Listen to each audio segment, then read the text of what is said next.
Bathing, Its Delights and Necessities, by Doctor Amelia Whitfield, published in Good Housekeeping in 1886. Blessings on the man who first invented sleep is an old saying, and no less deserving is the one who first invented bathing. Bathing is not only a matter of necessity but also one of pleasure, becoming at times a positive luxury. It is not a modern accomplishment, or a thing practiced by only a limited number, but it holds a place of honor in history and is indulged in by rich and poor, by young and old. Ancient histories tell of miraculous cures from bathing in certain pools and at certain times. Bathing in so-called holy water for the forgiveness of sins and healing of disease is today practiced by heathen nations. So much importance and value was at one time attached to bathing that ancient rulers erected, at great expense, public baths as one way of winning favor, and bathing was carried on to an extent which was decidedly an intemperate use of water. But, immoderate bathing aside, how much pleasure is taken in this way by people of all classes and ages. See the little fellow of 8 or 10 months, in his bathtub, hear his delighted laugh as he splashes the water high above his head. Hear the older children tease to go in swimming. Not all the stories of snakes in the water and mysterious cramps awaiting to catch them can take away the delight of going in bathing. And we older ones, how many of us can resist old ocean's enticing arms as we watch the foam-crested waves chase each other to the shore and listen to sound of mirth from happy groups of bathers? Again, what a feeling of peace towards all men follows a good bath and a genuine belief that cleanliness is next to godliness. Or, are you tossing in pain, burning with fever, what a blessing is a sponge bath, given by the faithful nurse, how almost as by magic is your pain allayed, the skin moistened, the throbbing head relieved, and soon sleep comes to complete the rest. A practice so universal, and capable of giving so much pleasure, must arise from a necessity, and must also have certain laws by which its best effects can be realized. From whence comes the necessity of bathing? This question can be the best answered by examining the cuticle of the human form divine. We find this not simply a covering to protect the internal parts from dust and hold them together, but an organ, a complex one, and performing important offices.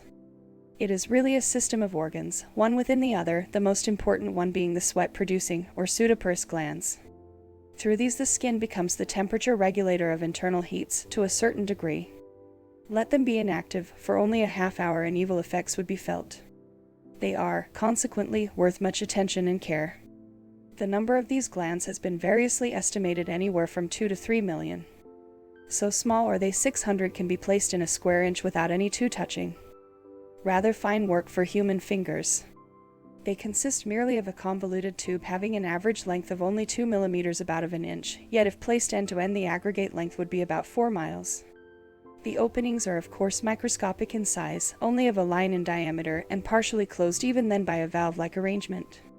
The average daily work which these small glands are called upon to do is to excrete 2½ pounds of perspiration, with extra work whenever external heat or violent exercise threatens to increase the bodily temperature beyond a safe point unless counteracted by greater evaporation from the surface, obtained by sweating. Considering, then, the importance of a free exit for perspiration, and the small opening which can be so easily blocked by external influences, it becomes at once self-evident there can be no simpler method than bathing, to not only free the glands from accumulated matter, but also to remove any foreign material from the surface. For purposes of cleanliness only, the tepid bath is the best adapted. A tepid bath meaning one having a temperature of 98 degrees or 100 degrees Fahrenheit, varying only 1 or 2 degrees from blood heat. The body will not bear continued cold from water as well as from air, while 75 degrees in the shade would be warm enough for comfort. A bath in water at that degree would be decidedly cool, and if more than a plunge bath, fatal. Quantity of water used would of course vary with circumstances. The soap used should be of best quality. The duration of bath will of course vary, but if the body is immersed, it should never be prolonged over 30 minutes, seldom over 20. The bath should be followed by enough friction of the surface to produce a slight reaction, and faint redness of the skin. As to frequency, a daily bath in summer, a weekly in winter will usually fulfill all requirements for cleanliness. A bath should never be taken immediately after a hearty meal, nor just before exposure outdoors in winter. A few words on special baths and their uses would not seem uncalled for before leaving the subject.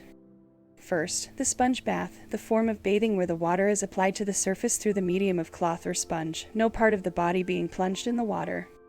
The practice of systematic, daily sponge bathing is one giving untold benefits to the follower. Let a person, not overstrong, subject to frequent colds from the slightest exposure, the victim of chronic catarrh, sore throats, etc., begin the practice of taking a sponge bath every morning, commencing with tepid water in a warm room, not hot, and following the sponging with friction that will produce a warm glow over the skin, and then take a 5 minutes brisk walk in the open air. See if you do not return with a good appetite for breakfast. After having used tepid water for a few mornings, lower the temperature of the bath until cold water can be borne with impunity. The daily cold sponging of a sensitive throat or lungs will often result most satisfactorily if persistently and conscientiously followed. The cold, anti-breakfast sponge bath should, however, be avoided by the weak person and the ones whose lungs are already diseased, as the reaction following might not be strong enough to prevent colds which might hasten fatal results.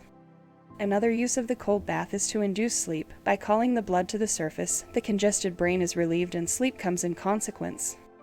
It is on this principle the winding of the leg in a cold wet cloth proves so efficacious in provoking sleep. There is still another use of the sponge bath that must not be passed over. It is the bath par excellent for the invalid, and by the addition of rock salt or of alcohol it is made stimulating, and at the same time soothing. It is the only form of bath that can be given the fever-stricken patient by the layman, and when soda or rum has been added, care being taken to squeeze the sponge quite dry, to prevent wetting clothing, no evil results can follow, except in the exanthemata. Hot baths, 102 degrees to 110 degrees, are invaluable in cases where an immediate reaction is necessary, as in croup and convulsions. They cause relaxation of cutaneous capillaries, relieving nerve centers. When a child is taken in convulsions, it should be quickly stripped of clothing and plunged, all but face, in the hot bath. 5 to 10 minutes will suffice to relieve spasm, when the child may be taken out and rolled up in hot blankets. For croup a longer time may be necessary, and it is well to put a wet cloth on the child's head. Vapor baths, 115 degrees to 126 degrees. The Turkish bath is the beau deal of this form, and its benefits are too well known to need mention. The alcohol sweat, and the use of hot bricks wrapped with wet cloths and packed around the person, are the two forms of this bath commonly used in domestic practice, and are seldom given except by a physician's advice and for special purposes. To sum up, bathing is a heaven-ordained practice, necessary not only for pleasure, but for health. The sponge bath plays the most important part for purposes of stimulating the integument and equalizing circulation, rendering the person less liable to sudden chills. Tepid water should be used for baths taken for the object of simple cleanliness, and should be reinforced by using some alkali, either soap of best quality or, if the water is hard, containing lime, add a little borax. Hot baths should not be followed to any extent because of their enervating effects. Never take a bath of any kind when overheated, or very much fatigued, with an overloaded stomach, or just before taking a sleigh ride.